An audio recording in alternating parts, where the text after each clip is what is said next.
ሳሎናችን ይሄን ይመስላል። የተንጣለለ ሳሎን ፈረስ ያስጋልባል። እውነት ነው። የ130 ካሬ ሳሎናችን ይሄን ይመስላል። በዚህ ጋር በጎን ማስተር ቤድሩም ይኖረናል ማለት ነው።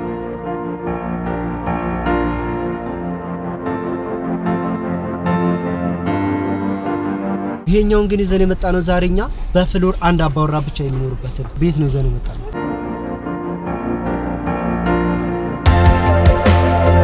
በእያንዳንዱ መግቢያ በር ላይ ምን ይኖራል? ዘበኛ ይኖራል። ጥበቃ ሰው ማንም ሰው እዚህ ግቢ ውስጥ ነዋሪ የሆነ ሰው ሊሆን ይችላል፣ ጎብኚ ሊሆን ይችላል። ሲመጣ ሲወጣ ሲገባ መታወቂያ እያሳየ ነው የሚገባው የሚወጣው ማለት ነው።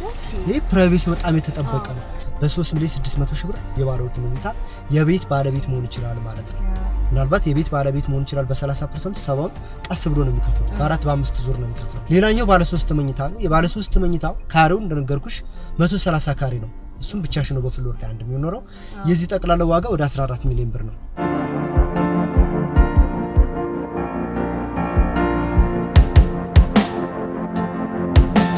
ብዙዎቻችሁ ታውቃላችሁ ማለት በፍሎር አንድ አባወራ ሆኖ ይሄ ምንም አፓርትመንት አለው እንጂ ጀስት ቪላ ብለሽ ማሰብ ትችያለሽ።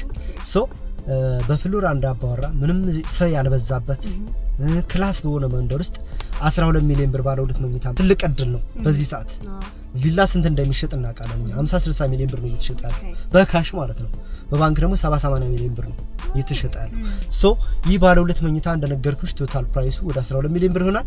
ታዲያ ቤቱ የሚረከበው ከ6 እስከ 1 አመት ባለ ጊዜ ውስጥ ነው። ሶ እስከ 1 አመት በቃ በተለይ በአጭር ጊዜ ውስጥ ምን መረከብ ምን ፈልግ አይነት ቤት ለሚሉ ብዙዎች ጥያቄ ነው። በተለይ የእናንተ ኦዲየንሶች ደግሞ እንደዛ ናቸውና በአጭር ጊዜ ውስጥ የሚረከቡ ነው ይፈልጉ።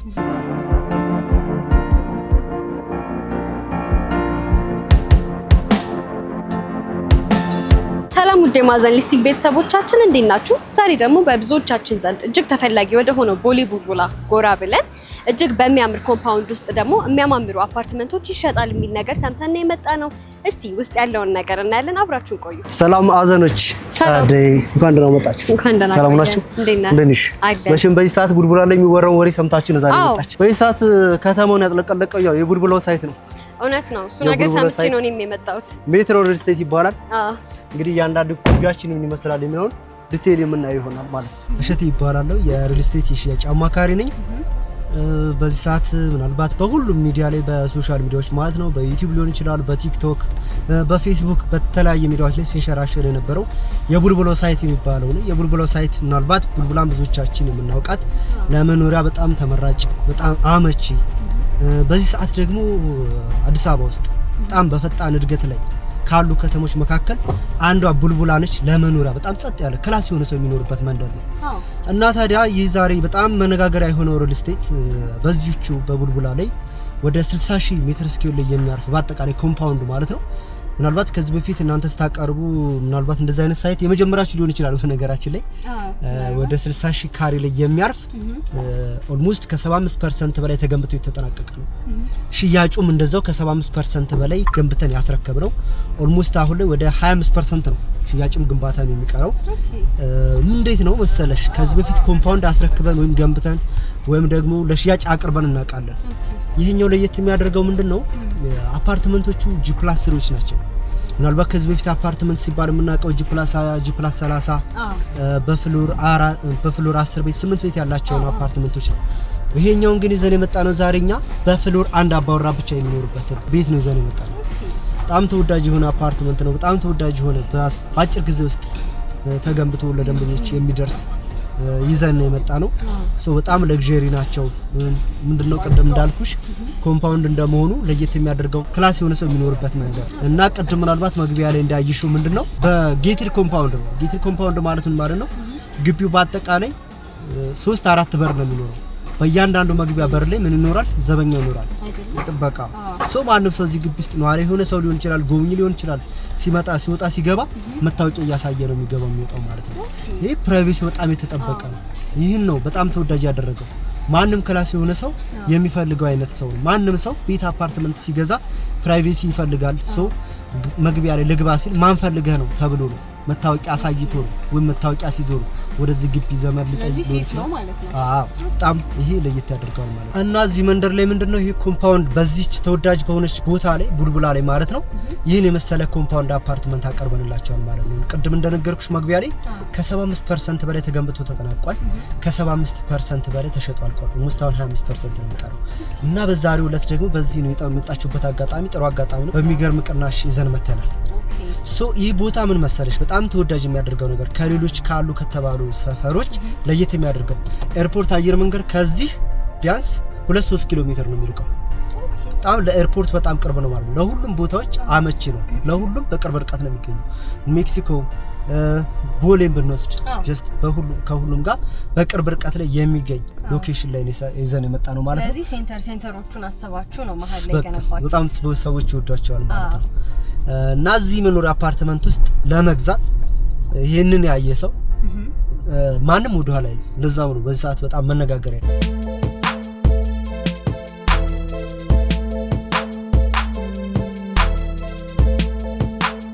በጣም አሪፍ ነገር ነው እየነገርከኝ ያለኸው። ያው በተለይ ደግሞ ብዙ ሰው ቡልቡላ መኖር በጣም ይፈልጋልና በጣም ጥሩ በሚባል አማራጭ ነው እንግዲህ ያቀረባችሁት። በተለይ ደግሞ ያው በጥበቃው በኩል እንዳልከኝ በሁሉም አቅጣጫ ባሉት በሮች እንግዲህ በጥበቃ በኩል አይታማም ብለኸኛል።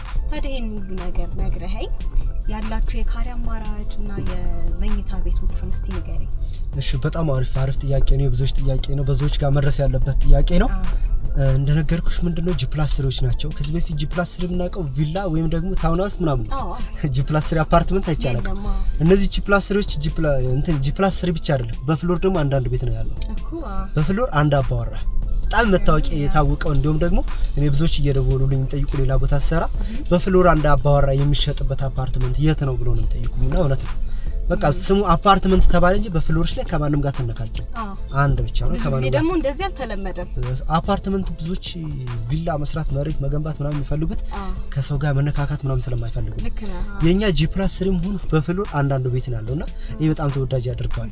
እና እዚህ እንትን ውስጥ በነገራችን ወደ 60 ሺህ ካሬ ስንገነባ ሁለት አይነት ቤቶች ብቻ ነው ይዘን የመጣነው ባለ 2 እና ባለ 3 መኝታ ብቻ ማለት ነው። ባለ 2ቱ በ107 ካሬ ነው፣ ባለ 3ቱ ደግሞ በ130 ካሬ ነው። እና ምናልባት ይሄ ለአጭር ጊዜ ብቻ በሚሸጠው ዋጋው 107ቱ ባለ 2 መኝታው ዋጋው ቶታል ፕራይሱ ወደ 12 ሚሊዮን ብር ነው። ቶታሉ ማለት ቶታል ፕራይስ ብዙዎቻችሁ ታውቃላችሁ ማለት በፍሎር አንድ አባወራ ሆኖ ይሄ ምንም አፓርትመንት አለው እንጂ ጀስት ቪላ ብለሽ ማሰብ ትችያለሽ።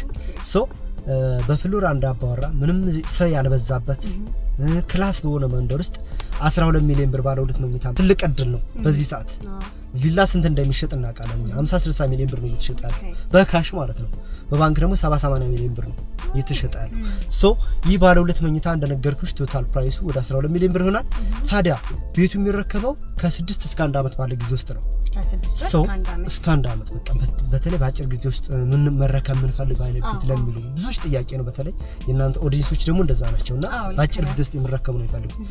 ከ6 ወር እስከ 8 ወር ባለው ጊዜ ውስጥ የሚረከቡትን ቤት ምናስከፍለው 30% ነው መጀመሪያ። ኦኬ ቅድመ ክፍያ 30% ብቻ ነው የሚከፍሉት ማለት ነው። ቀሪውን 70% የሚከፍሉት ማክሲመም እስከ 1 አመት ባለው ጊዜ ውስጥ ከፍለው ይጨርሳሉ ማለት ነው።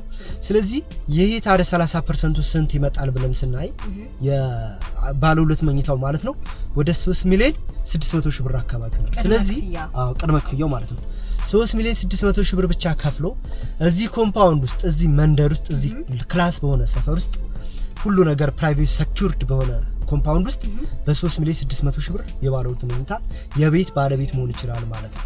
ምናልባት የቤት ባለቤት መሆን ይችላል በ30% ሰባውን ቀስ ብሎ ነው የሚከፍለው በ4 በ5 ዙር ነው የሚከፍለው። ሌላኛው ባለ 3 መኝታ ነው። የባለ 3 መኝታው ካሬው እንደነገርኩሽ 130 ካሬ ነው። እሱም ብቻሽ ነው በፍሎር ላይ አንድ የሚኖረው። የዚህ ጠቅላላ ዋጋ ወደ 14 ሚሊዮን ብር ነው። አሁንም እዚሁ ጋር በደንብ ማስተዋል ያለባችሁ ቤት በዚህ ሰዓት ስንት እንደሚሸጥ እናውቃለን። ዝም ብሎ ቤት አፓርትመንት የትም ቦታ እኮ ልታገኝ ይችላልሽ፣ ግን እንደዚህ ፕራይቬሲ ተጠብቆ ኩል በሆነ መንደር ውስጥ ክላስ የሆነ ሰው የሚኖርበት መንደር ነው። ይህን መጀመሪያ ዓመት ከፍል 30% ስንት ነው የሚሆነው መሰለሽ? ወደ 4 ሚሊዮን 400 ሺህ ብር ነው ማለት ነው። 4 ሚሊዮን 400 ሺህ ብር ትከፊና ቀሪውን እንዳልኩሽ በ4 በ5 ዙር ከፍለሽ ትጨርሻለሽ ማለት ነው። ይህ በጣም መነጋገር ያደረገው ነገር አንዱ ይሄ ይሆናል ማለት ነው። እና የበለጠ ደግሞ እስቲ የቤቶቹ ዲዛይን ምን ይመስላል የሚለውን ደግሞ ዲቴል ውስጥ ላይ ገብተን ደግሞ እናያቸዋለን ያንዳንዳቸው ማለት ደስ ይለኛል።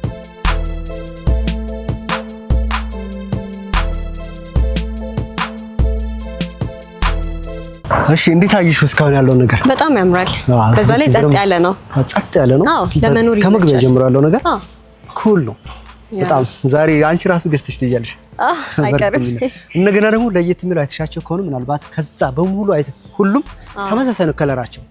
ደግሞ ከለሩ ራሱ በራሱ ተወዳጅ እርሳስ ከለር ሰዎች የሚወዱት አይነት ከለር ነው። ጽድት ያለ ነው። እንዲሁ ሲታይ ራሱ ለአይን ይስባል በጣም ጸጥ ያለ በቃ የመኖሪያ መንደር ትክክለኛ። እስከዛሬ ድረስ እንግዲህ መኖሪያ እንደዛ አይነት ግቢ ስትመኙ የነበራችሁ ሰዎች፣ ቪላ ስትመኙ የነበራችሁ ሰዎች ታውን ሃውስ ዋጋው በዝቶባችሁ ዛሬ በፔንት ሃውስ በታውን ሃውስ ምትክ ነው ይዘንላችሁ የመጣነው በትንሽ ብር በ12 ሚሊዮን ብር በ14 ሚሊዮን ብር። እስቲ ደግሞ ውስጥ ያለው ነገር በደንብ ገብተን እናያቸው። እሺ አሁን ምንድነው ማሳይሽ? ቀደም ባለ 227 ካሬ ብዬሻለሁ። ባለ 3 130 ካሬ በእርግጠኝነት የዛሬውን ዋጋ እንደሰሙ ባለ 3 መኝታው ላይ እንደሚረባረቡ ምን ጥያቄ የለውም። ልክ መጀመሪያ ላይ ትገቢያለሽ። እንደገባሽ ሰፊ የሆነ ኮሪደር ነገር አለች።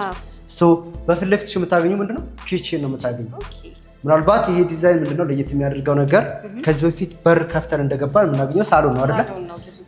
ይሄ እንዴት ለምን ታሳቢ ተደርጎ መሰለሽ? ለምሳሌ አንቺ ውሎሽ ስትሰሩለሽ ማታ ወደ ቤት ስትመጪ አስፔዛ እዚህ ሊሆን ይችላል የምታሽ የገዛሽው አስፔዛ ሳሎን ከወደናል የገዛሽውን አስፔዛ ቀጥታ ታስቀምጫለሽ እዚሁ ኪችን ታስቀምጫለሽ ማለት ነው። ኪችን አስቀምጠሽ ምንም እንደገዛሽ ቻሌንጅ የሚያደርግ ሊሆን ይችላል። ሰው ያይሽም የገዛሽው ወዴት ትይጃለሽ? ወደ ግራ አጠፍ ስትይ ምን ታገኛለሽ? ሰፊ የሆነ ሳሎን ታገኛለሽ ማለት ነው። ሳሎናችን ይሄን ይመስላል። የተንጣለለ ሳሎን ፈረስ ያስጋልባል። እውነት ነው። የ130 ካሬ ሳሎናችን ይሄን ይመስላል። በዚህ ጋር በጎን ማስተር ቤድሩም ይኖረናል ማለት ነው። ማስተር ቤድሩሙ ራሱን የቻለ አንድ ምን ይሆናል ማለት ነው። በጣም ሰፊ ነው እንደምታዩ። በጣም ሰፊ ነው። ይሄ ሌላ ቦታ ላይ ምንድነው ራሱን ሳሎን ሊሆን ይችላል ፈረን። ልክ ነው። ምን አለው የራሱ እዚህ ጋር ሻወር ሽንት ቤት አለው ማለት ነው። በተጨማሪ ማስተር ቤድሩም የራሱ ማንም የማይጠቀምበት የአባወራዎቹ ማለት የባልና ሚስት የሚባለው ማለት ነው። እሱ በጣም ሰፊ ነው። ራሱን የቻለ እሱም ባለ አንድ መኝታ ይሆናል ማለት ነው። ሰፊ ነው። ይሄ ማስተር ቤድሩም ይመስላል። ማስተር ቤድሩም በራሱ ይኖራል፣ ባልከን ይኖራል ማለት ነው። በረንዳ ይኖራል ማለት ነው። ዙሪያውን ግሪነሪ ይኖራቸዋል። እነዛ ግሪነሪዎች ልጆች ምናምን ሲጫወቱ ሳይክል ሲነዱ ምናምን እዚህ ጋር እንጂ ማለት ነው። ትኩስ ነገር እየወሰድሽ መጽሐፍ እያነበብሽ ሊሆን ይችላል ምናምን በጣም ደስ የሚል ቦታ ነው። ሌላ ሲቀጥል ደግሞ እዚህ ጋር ምን አለ? ሁለተኛው መኝታ ቤት እናገኘዋለን ማለት ነው። ይሄ የሁለተኛው መኝታ ቤት ስፋቱ ይሄን ይመስላል። አልጋሽን ወደ ታደርጊያለሽ። በፊት ለፊትሽ እዚህ ጋር ለቁም ሳጥን ዲዛይን የተደረጋለ እስከ 2 ሜትር ቁም ሳጥን ማቆም ይቻላል ማለት ነው። ይሄ ሁለተኛው መኝታ ቤት ነው። ሶስተኛው መኝታ ቤት ይሄን ይመስላል። በጣም ሰፋፊ ናቸው መኝታ ቤቶቹ። በጣም ሰፊ ናቸው። በቃ አልኩሽ እኮ ቀደሙን ቪላ ለምን ይዛል? እውነት ነው። 130 ካሬ በ14 ሚሊዮን ብር በ4 ሚሊዮን 400 ሺህ ብር ቅድመ ክፍያ። ከዛስ የሁለቱ መኝታ ቤት የጋራቸው እዚህ ፊት ለፊት ላይ ምን ይኖራል? ሻወር ሽንት ቤት ይኖራል ማለት ነው። እሱም በጣም ሰፊ ነው። ለእንግዳ ይኖራል። ፊት ለፊት ከሳሎን ለእንግዳ እንዲመች ተደርጎ ነው ዲዛይን ተደርጎ። ቀጥታ ሳሎን ላይ እንግዳ ሊኖር ይችላል። እንግዳ ሳሎን ያለ ሰው ሽንት ቤት ምናምን ለመጠቀም በፊት ለፊት መግባት ይችላል ማለት ነው። ስለዚህ ባለ 3 መኝታ ምን ይኖራል? መግቢያ ላይ እንደገባን ኪችን አግኝተናል። ሰፊ ተንጣለለ ሳሎን ይኖራል። 3 መኝታ ቤቶች ይኖሩታል። 2 መታጠቢያ ቤት አለው ማለት ነው። በጣም ሰፊ ነው። ሌላው ምንድነው የዚህ ቤት ዲዛይን በጣም ብዙ ሰዎች የሚወዱት ነገር ኢንጂነሩ በጣም ተጠቦ ይሰራው ሲሊንግ ሄይቱ ነው። የትኛውም ከስተመር መጥቶ አይቶ ጀመሪያ የሚያደንቀው ነገር ሲሊንግ ነው። ምክንያቱም ሌላ ቦታ ከስተመር ቤት ሲገዛ ዝም ብሎ እኛ ጋር መጥቶ እኛ ጋር ይገዛል። 3-4 ቦታ ዞሮ አይቶ ነው ሲመጣ የመጀመሪያው ነገር ከለሩ በራሱ በጣም ተወዳጅ የሆነ ከለር ነው። ሲሊንግ ሄቱ መውጫ እያንዳንዳቸው የ3ኛ ፍሎር ወይም 4ኛ ደረጃ ስፋታቸው በዚህ መልኩ ይዘን የመጣ ነው ማለት ነው።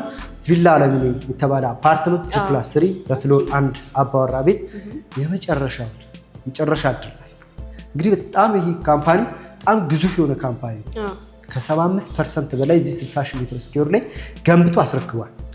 እንግዲህ ደንበኞች ሲመጡ የሚጎበኙት ይሆናል። ነዋሪዎቹ ምናልባት ቀደም እያስጎበኙች ነበረ። ውስጣውን 25% ነው። በጣም ግዙፍ በጣም አቅም ያለው ካምፓኒ ነው። እነዚህን ሲሰራ ከ2012 ጀምሮ ነው በነገራችን ላይ እና እነዚህ 75%ዎቹ ገንብቷል። እነዚህን ሲሰራ ከ2012 ጀምሮ ነው በነገራችን ላይ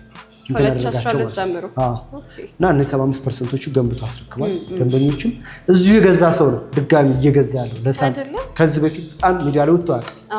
እርስ በርሳቸው ነው ሲጠቃቀሙ ነበር። ይሄ ነገር እንዲወጣባቸው አይፈልጉም ማለት ነው። ቤተሰብ ነው ማለት ነው። አዎ ሶ ይሄን ይመስላል ማለት ነው። ኦኬ በጣም ቆንጆ የሆነ አማራጭ ነው ይዛችሁ የቀረባችሁት። በዛ ላይ ደግሞ በጣም ሴኩርድ ነው፣ ለመኖር እንደሚመች ተደርጎም ነው የተሰራው። ግቢው በቃ ዙሪያውን አይተሹ ከሆነ ምንድነው ልጆች እንደፈለጋቸው እንዲጫወቱበት ተደርጎ ነው እንትን የተባለው። እዚሁ ግቢ ውስጥ የሚኖር ሰው ነው መኪና ምናምን ገጫቸዋል ብለሽ አታስቢም። እንደፈለጋቸው ሳይክል መንዳት ይችላሉ፣ መንቀሳቀስ ይችላሉ። ቤቶቹ በማስተር ቤድሩም በሳሎን በኩል በረንዳ ይኖራቸዋል። እዛ በረንዳ ላይ ቁጭ ብለሽ ቀደም እንዳልኩሽ ትኩስ ነገር ሊሆን ይችላል መጻፍ እያነበብሽ እንጆይ ማድረግ ትችላለሽ ማለት ነው። አይ በጣም ጥሩ ነገር ነው ይዛችሁ የቀረባችሁት። ይህን ይመስላል እንግዲህ በእርግጠኝነት የእናንተ ፋሚሊዎች እንደዚህ አይነት ነገር እንደሚወዱ ስናቃለን። ሰው ይሄ እድል አያመልጣችሁ። ሰዎች መተው ይግዙ። በማንኛውም ሚዲያ እንገኛለን። በነገራችን ሶሻል ሚዲያ ማለት ነው። በቴሌግራም ሊሆን ይችላል፣ በዋትስአፕ ሊሆን ይችላል። በኢሞ በተለይ ውጭ ያሉ ቤተሰቦች ይህ እድል እንዳያመልጣችሁ። ቪላ ስትመኙ የነበራችሁ በተደጋጋሚ ቪላ ለምኔ በ12 እና በ14 ሚሊዮን ብር ይዘንላችሁ መጥተናል። ይህ እድል አያመልጣችሁ።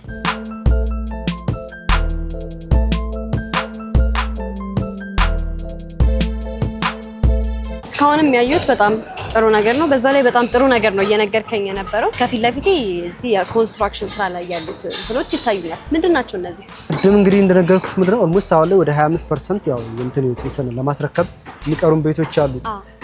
በማንኛውም ሰዓት ብትመጪ ኤኒ ታይም 24 ሰዓት ብትመጪ ጀስት እንደዚህ ግንባታ ዙሪያውን ሲሰሩ ነው የምታያቸው።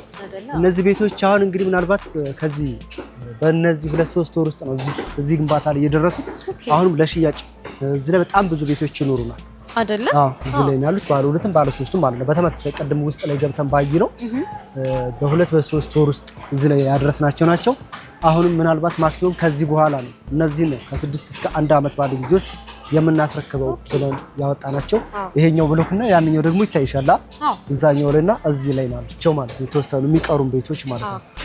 ምናልባት ከዚህ በፊት ይሄ በግንባታ ላይ ያለ ነው የምንፈልገው የሚለው የተወሰነ ፕሮግረስ ያደረገ ነው የምንፈልገው የሚለው በአጭር ጊዜ ውስጥ መረከብ የምንፈልገው አይነት እንግዲህ ለሚሉ ደንበኞች እንሆ ብለናል ማለት ነው። ይሄኛው አማራጭ ይዛችሁ መጣችሁ ማለት ነው። በዚህ መልኩ ነው እንግዲህ ስለ ካምፓኒው ያው ሜጋ የሆነ ፕሮጀክት ነው። በጣም ሜጋ የሆነ ግዙፍ የሆነ አቅም ያለው ሪል ስቴት ነው። ሜትሮ ሪል ስቴት ነው የሚባለው። እንግዲህ ከመጀመሪያው ጀምሮ ግቢው በሙሉ ሳያሳይሽ እንደነበረው አብዛኞቹ ተገንብተው ያለቁ ናቸው። ለደንበኞች ያስረከባቸው ናቸው። በጣም ግዙፍ የሆነ ካምፓኒ ነው። ምናልባት ከዚህ በፊት የምናውቃቸው ሪል ስቴቶች ምንድነው አፈር ላይ ያሉ የሚሸጡ ቤቶች አሉ። መጀመሪያ ላይ ከከስተመር ላይ ብር ይሰበሰብና ከዛ ቀጣይ ነው ግንባታው የሚጀመረው። እዚህ ጋር ግን በራሱ ነው፣ ምንም ችግር የለበትም። ይገነባል፣ እንትን ይላል፣ የሚገዛ ይገዛል፣ ይቀጥላል የራሱን ስራ። በእነዚህ 2-3 አመት ውስጥ አጠቃላይ ግቢውን ለማስመረቅ ነው እየሰራ ያለው እና ይሄን እንደምታየው በሙሉ ውስጥ ለውስጥ ልጆች ምናምን የሚጫወቱበት መኪና ማቆሚያ ምናምን ያልኩሽ ናቸው እነዚህ። እና እንግዲህ ምንድነው እንዳልኩሽ ያው እስካሁን ያወራን ከ6 እስከ 1 አመት ባለው ጊዜ ውስጥ ልናስረክባቸው በዝግጅታችን እየጨረስን ለሽያጭ ያወጣነው አፓርትመንት ነው ማለት ነው። በእሱ ፊት ለፊት ይሄ በቅርብ ጊዜ ገንብተን ያስረከብነው ራሱን ይሄንን ነው የሚመስለው ማለት ተመሳሳይ ነው። ካይዱ በጣም ነው የሚያምረው። ወይዘ ተመሳሳይ አይነት እንትን አለው። በጣም ያምራል ይሄ ራሱ። ስለዚህ ሲያልቅ እንደዚህ የሚያምር ነው የሚሆነው ማለት ነው። ተመሳሳይ ነው፣ ግዴታ ነው። ይሄ የራሱ ብራንድ ነው፣ የካምፓኒ ብራንድ ነው። በዚህ መልኩ ነው የምናስረክባቸው። እንግዲህ ይሄን የመሰለ አፓርትመንት ምሳሌ በቅርብ ለመረከብ ዛሬ ነው ጊዜው፣ ዛሬ ነው ቀኑ። በ30% የቤት ባለቤት ሆኖ እንላለን ማለት ነው። አይ በጣም አሪፍ ነገር ነው ይዛችሁ እየቀረባችሁ ያላችሁት።